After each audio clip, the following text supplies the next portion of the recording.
Today we will do this beautiful Buddha mandala art and I'll take you through the step-by-step process of creating this. Hi, this is Modula, the artist begin Modula Creations, helping you to learn to draw, paint and relax through art. If you have been on my channel for quite a while, then you know that I love to paint Buddha. Today I am going to combine the Buddha with the mandala theme. First, let's start with a Buddha basic drawing. For today's painting, I am using acrylic painting pad paper. It's not a canvas actually, it's mostly a paper texture. I did a video on what type of paper you can use for acrylic painting. I'll leave it in the card above and in the description box below. You can go and check that out later. I'll also link all the materials that I am using today in the description box below. I'm outlining all the features of half face of the Buddha. So the bottom I'm going to have a lotus. The rest of the page is going to be with the mandala. And now let's start doing the grid for the mandala. So this is going to be a half face Buddha with a mandala behind, right? So I'm just taking half of the page. So it's a 30 centimeter page. So I'm marking my center, which is 15 centimeter. And from that point, I'm going to draw circles for the mandala.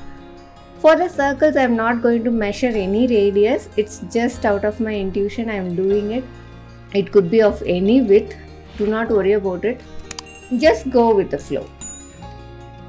Our intention is to split the behind page or the space into different sections.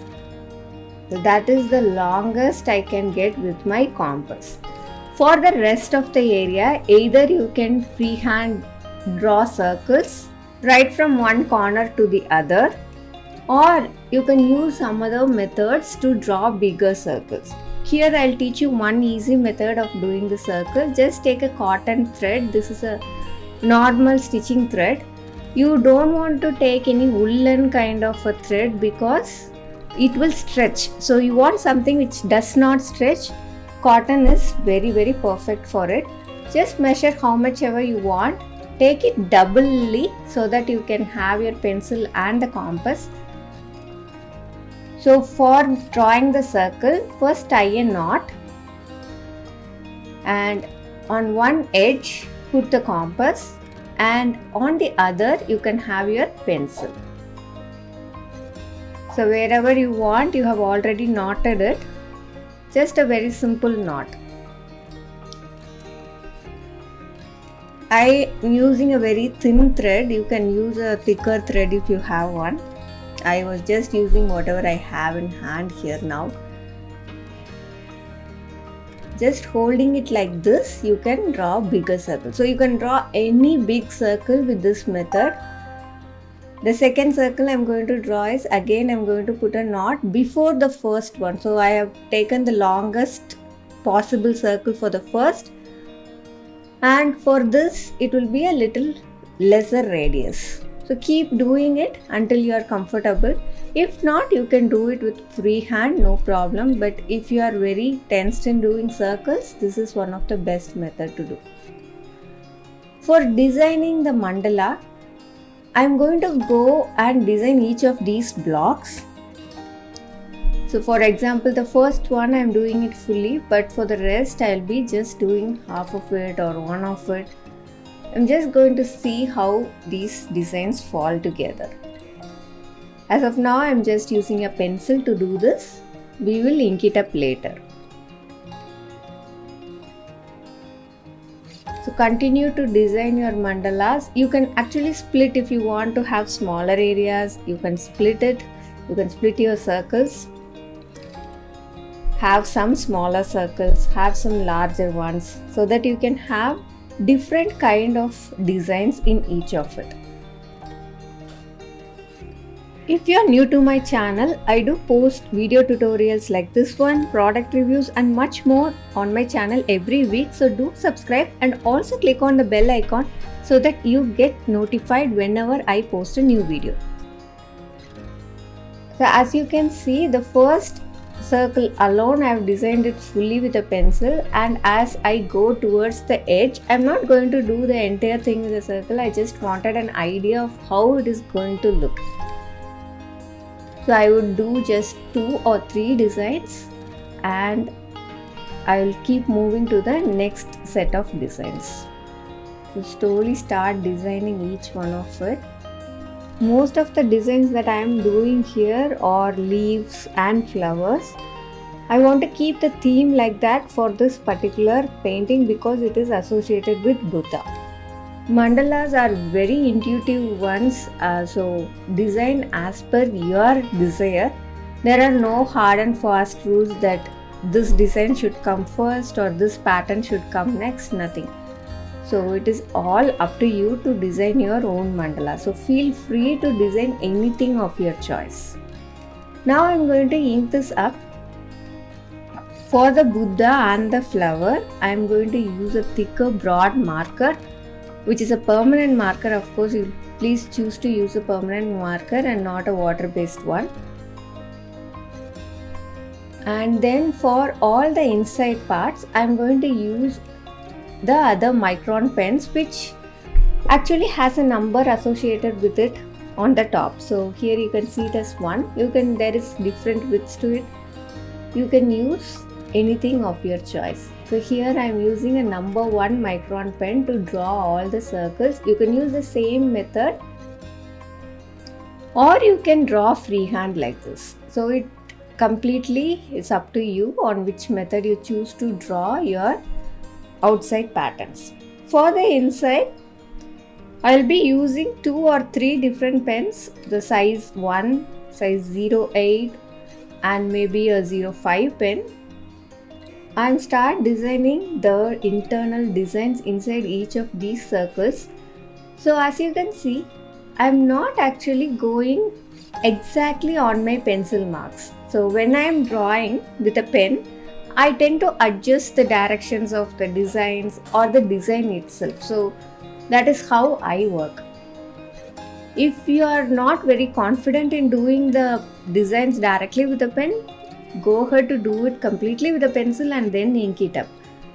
I usually prefer to just do it directly with a pen. Mandalas are easy to learn and do, so if you haven't have a hands-on practice on mandalas, I would definitely recommend you to just give it a try because they are so relaxing. You can keep working on a flow, you will get into that state of mind.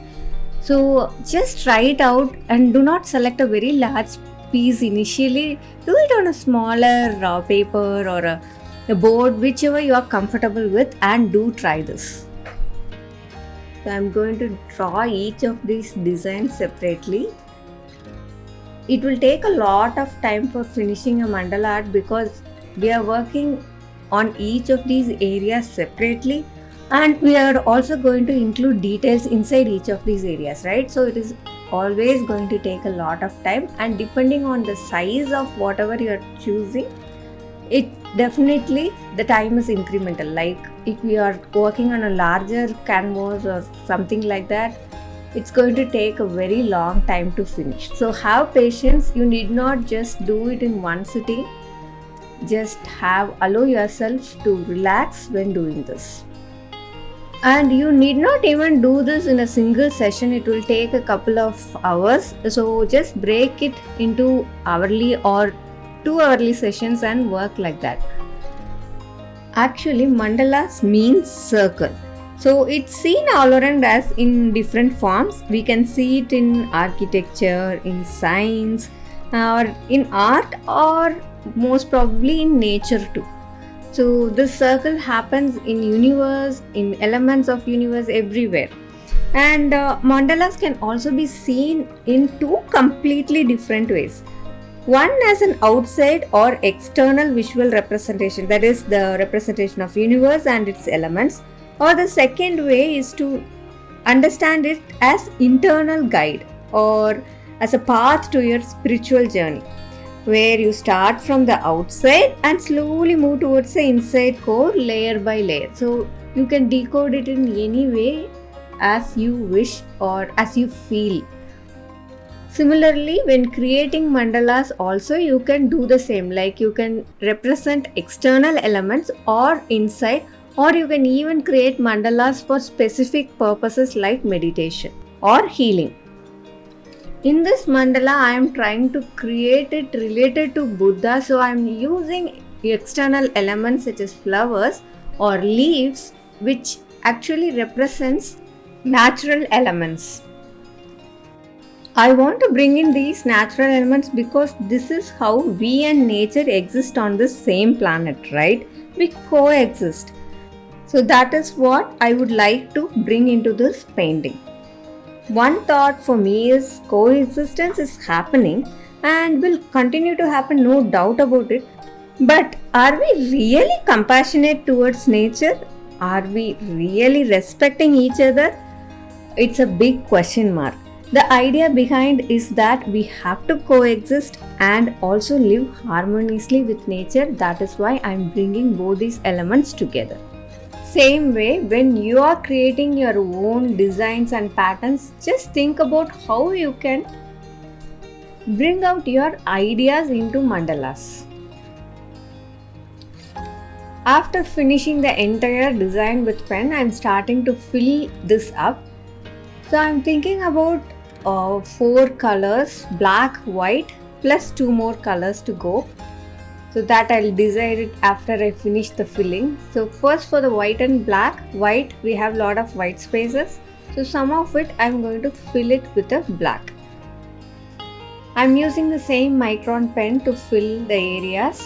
I'm not going to fill everywhere. I'm just choosing areas which I feel gives a nice contrast to the actual image. So I'm using it especially around the flower areas where I have a lot of white, as well as the flowers are bigger and it will not get lost when I fill with a black. So for the paint, I'm first starting with a gold. So this is a metallic gold. So as you know, when we finish the project, this has a different effect. This gives a completely different effect to the project. Same way, you should not hide all the whites with a metallic gold.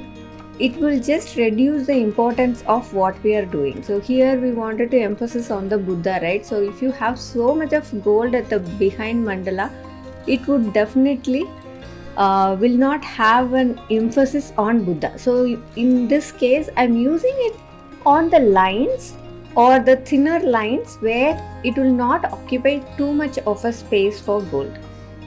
The next color I wanted to include is blue. Basically, the main reason I am taking blue is to represent water, as it is a natural element and I am trying to represent all the natural elements here. Another reason for choosing blue is to represent the calmness of Buddha. Because it's a cool color, automatically it will have that effect. For the blue, I am using a cobalt blue with a touch of a black because I don't want the blue to be too bright, as well as I don't want it to be too dark. So I wanted some kind of a middle color. I using it with a touch of a black. As I told you earlier, I want all the 4 colors to be there, white, black, along with 2 more colors, which is now gold and blue. So I'm not going to fill all the white, still I'll have a lot of white, but in few of these areas I'm going to fill it with a blue. After finishing off with this mandala at the back, we will start to work on the Buddha's face. For the Buddha's face, I'm planning to use warm colors such as browns and reds. So there we go. We are done with our blue layer. So this is the output of the background. Now we will start to work on the Buddha himself. I am using acrylic paints for everything in today's work. If you are new to acrylics, download my free guide Better Your Acrylics. It has top 25 tips for beginners to improve your acrylic paintings. It's completely free. Download from the link book.mandalacreations.com. I will also leave a link below. For the Buddha, I'm starting with a brown. So I'm using 2 types of brown today. One is a raw sienna and another is a burnt sienna. Since we have used lot of cooler elements at the background, this I want to be little warmer. Along with it, to lighten and darken these browns, I'm using a cad yellow and also a touch of white. You need not use the same colors that I am using. In case you wanted to change the color, please do it. I have done few more Buddha paintings on my channel where it is abstract or colorful or white and even bronze Buddha. So I'll link all of that in the card above and leave the link in the description also. So just go ahead to check that out if you want to change these colors. So I'm just mixing those browns to get these layers. As you know, this is not a canvas and it's quite different to work on the paper.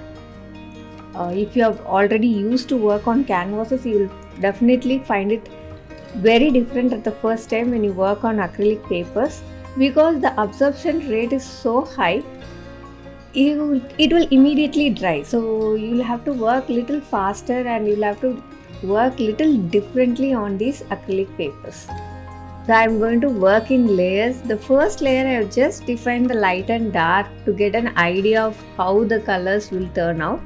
If you are new to acrylics, here is my free guide on color mixing for beginners, which has all the basics and tips for color mixing. You can download it from the link guide.mandalacreations.com. I will also leave a link in the description below. For the lips, I'm going to keep it a little more brighter.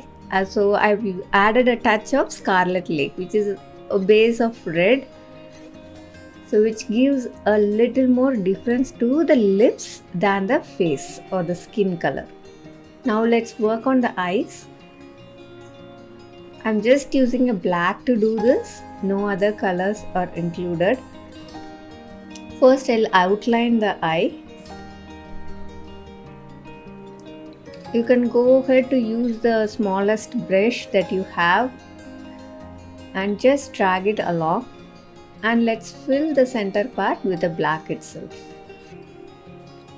I love these kind of Buddha eye where it is like half closed and it gives a appearance of that liveliness to the painting rather than a fully closed eye. So that's why I chose to do this way. And let's finish off with the eyebrows. For the eyebrows, I am using the same black and I'm going to do the line.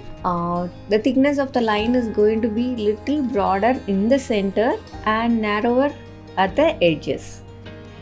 So with your smallest brush, as I said, maybe a 0 or a 000, whatever works for you, you can do the eyebrows very easily.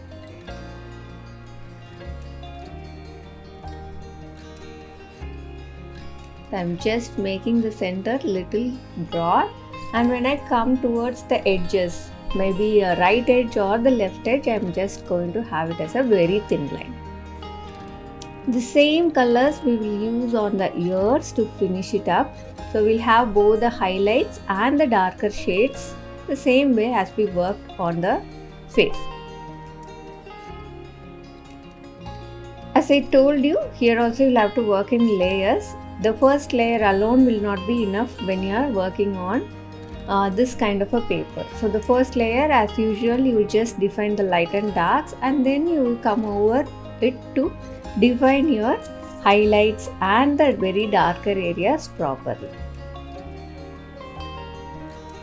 So let's finish off the ears first. The center of the ear is going to have a darker brown, and the below part of the ear is going to have the darkest brown. The browns I'm using for the ears is same as the browns that I used on the face. If you want a darker shade, just add a touch of a piney grey or a black to work with it. Let's finish off the neck portion. For the neck, the base color will be same, the browns and the yellows. Fill the entire neck with the same color, let it be flat. We will shade on top of it. Once we fill that area, we will darken up little bit of the sides or the edges. This will give a nice depth to the painting. So there we got the face done. Let's finish the last part, which is the bindi there. Now let's finish off the hair portion. For the hair, the base color that I am using is a burnt umber. The same color I am using for the bun as well. After that, let's work on the spiral. So you can do it as a circle or a spiral. Both will look like Buddha. For that I am using a raw sienna. After working on the spirals, you can give a highlight on one side of it or on the top portion of each of the spirals. Now let's go ahead to work on the flower. For the lotus, I am going to have it mostly a white and a pink combination. I am using a combination of red and white to get the lightest pinks. If you have a pink directly, you can use that. I always find it easier to mix my colors and work with that with a minimum palette. You need not actually get all the colors available in the market. You can actually have only few colors and get the maximum benefit out of it. This way you will not be dependent too much on the colors. So the same way as we did the face, we have to work in layers, as well as here we'll have to blend it more so that we get a nice top area darker and the bottom area more lighter. Just blend them with white. So it's very easy to blend the flowers with the white. So first apply the darker color and then get white to blend them up. Let's finish off the flower. So the final step I'm doing is to finish off the flower and add little bit of shadow under the hair area. So that will finish the painting. Here is the finished piece of work. Now for the question of the day. Have you tried mandalas before and which aspect of the mandalas you like the most? Post it in the comment section below. If you like what you saw and if you got value from this video, just click on the like button and also do share it with your friends. Do subscribe and let's stay in touch. Here are some useful videos for you to watch. See you in the next video. Until then, bye from Madhula. Happy painting and have a great week.